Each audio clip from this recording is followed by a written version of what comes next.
এই পদ্ধতিতে আমড়ার আচার বানালে বেশ কিছুদিন পর্যন্ত সংরক্ষণ করে রাখতে পারবেন।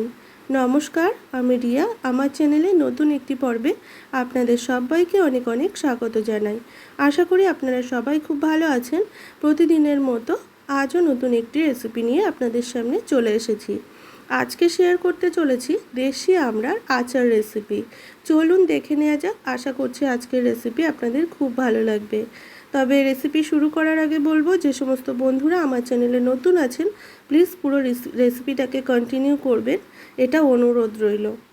প্রথমেই আমি আমড়া নিয়েছি ওই 500 গ্রাম মতো, আর আমড়ার খোসাটা অল্প অল্প বাদ দিয়ে এইরকম গোটা অবস্থায় কিন্তু কেটে রেখেছি। এরপর কড়াতে 1 কাপ মতো জল নিয়ে নেব। 1 কাপ জল নিয়ে তার মধ্যে আমড়াগুলোকে দিয়ে দিলাম। আমড়াটাকে একটু ভাপিয়ে নিচ্ছি ওই মিনিট খানেক মতো, আর তার সাথে দিয়ে দিলাম সামান্য একটু লবণ। এই লবণ দিয়ে যদি আমড়াটাকে একটু ভাপিয়ে নেওয়া হয়, যেহেতু দেশি আমড়া তাই প্রচণ্ড টকটা কিন্তু একটু কমে যায়। সেই জন্য আমড়াটাকে ওই মিনিট খানেক মতো ঢাকা দিয়ে আমি ভাপিয়ে নেব। মিনিট খানেক পর ফিরে আসছি আপনাদের সামনে। এই যে দেখুন, 1 মিনিট হয়ে গেছে আর আমড়াগুলো এখানে খুব ভালো মতোই সিদ্ধ হয়ে গেছে। আমি একটু দেখে নিচ্ছি। এরপর আমি আমড়াগুলোকে নামিয়ে নেব জল ঝরিয়ে। একটা ঝাঁঝরি হাতার সাহায্যে আমড়াগুলোকে কিন্তু নামিয়ে নিয়েছি, জলটা ঝরিয়ে নিয়েছি আমড়ার। এরপর একটা সিক্রেট মশলা তৈরি করব। এখানে আছে প্রথমেই আছে গোটা জিরে 1/2 চামচ, তারপর আছে গোলমরিচ 2টো, শুকনো লঙ্কা নিয়েছি ওই 1/2 চামচ মতো 5 ফোড়ন, আর 1/2 চামচ মতো মৌরি এবং 2টো ছোটো এলাচ। এই মশলাটাকে আগে শুকনো খোলায় খুব ভালো করে ভেজে নেব। যতক্ষণ না খুব সুন্দরভাবে ভাজা হচ্ছে, তবে দেখতে হবে গায়ের রঙটা যেন কোনোভাবে লালচে বা কোনো কালো রঙ না হয়। সেই রকমভাবে বেশ একটু মুচমুচে হয়ে আসবে মনে হবে, বা মশলা থেকে সুন্দর একটা গন্ধ বেরিয়ে আসবে। ঠিক সেই সময় মশলাগুলোকে উঠিয়ে নেব। দেখুন, এই রকম করে আমি বেশ খানিকটা সময় নিয়ে ভেজে নিলাম। এবার মশলাগুলোকে তুলে নিচ্ছি, একটা প্লেটে রেখে দিলাম ঠান্ডা হওয়ার জন্য। ঠান্ডা করে নিয়ে কিন্তু এটাকে গুঁড়ো করে নেব। এরপর চলে যাব রান্নাতে। অবশ্যই এই আচারটা আপনারা সর্ষের তেলেই বানাবেন, আর যে কোনো আচার, চাটনি বা এই জাতীয় জিনিসগুলো সর্ষের তেলেই কিন্তু দারুণ টেস্ট এনে দেয়।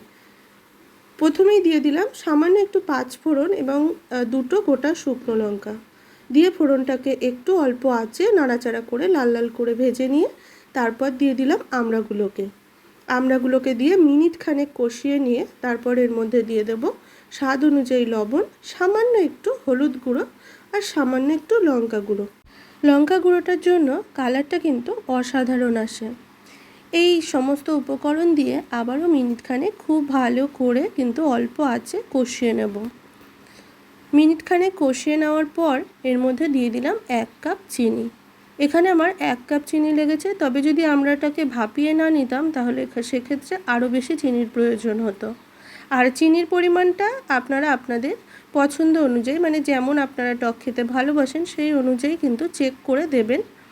আমি এখানে 1 কাপ দিয়েছি, মনে হলো যে 500 গ্রামের জন্য 1 কাপ চিনি এনাফ, আর যেহেতু ভাপিয়ে নিয়েছিলাম আমড়াটাকে সেই জন্য। চিনিটা পুরোপুরিভাবে গলে গেছে, আর চিনিটা দেওয়ার পর যখন এইরকম চিনিটা গলে যাবে আমি অল্প আছে আবারও 2 মিনিট থেকে 3 মিনিট রান্না করে নেব। এদিকে সেই মশলাটা কিন্তু আমার রেডি করে নেওয়া হয়ে গেছে, আর এই রকম দানা দানা করে কিন্তু মশলাটাকে রেডি করে নিতে হবে। নামানোর ওই মিনিট খানেক আগে এর মধ্যে দিয়ে দিলাম 1 চামচ মতো ভিনিগার। এই ভিনিগারটা দেওয়ার কারণে কিন্তু এই আমড়ার আচারটা আপনারা বেশ কিছুদিন পর্যন্ত সংরক্ষণ করে রাখতে পারবেন, বা এই ভিনিগারের জন্যই কিন্তু এটা বেশ কিছুদিন ভালো থাকবে। ভিনিগার দেওয়ার পর মিনিট খানেক রান্না করে নিয়ে গ্যাসটাকে অফ করে দিয়ে এর মধ্যে দিয়ে দিলাম ওই সিক্রেট গুঁড়ো মশলাটা 1/2 চামচ। খুব ভালোভাবে মিশিয়ে নিয়েছি। এখন একদম তৈরি আমাদের আজকের রেসিপি, দেশি আমড়ার আচার রেসিপি। এটি স্বাদে যেমন হয় সেরা, গন্ধেও কিন্তু হয় অসাধারণ। আর এই পদ্ধতিতে এই নিয়ম মেনে কিন্তু আচারটা বানালে আপনারা বেশ কিছুদিন সংরক্ষণ করেও রাখতে পারবেন। কেমন লাগলো আজকের রেসিপি অবশ্যই কমেন্ট বক্সে কমেন্ট করে জানাবেন। ভালো লাগলে লাইক কমেন্ট শেয়ার এবং চ্যানেলে নতুন বন্ধু হয়ে থাকলে চ্যানেলটিকে সাবস্ক্রাইব করার অনুরোধ রইল। সবাই ভালো থাকবেন। অনেক ধন্যবাদ। Thank you so much for watching.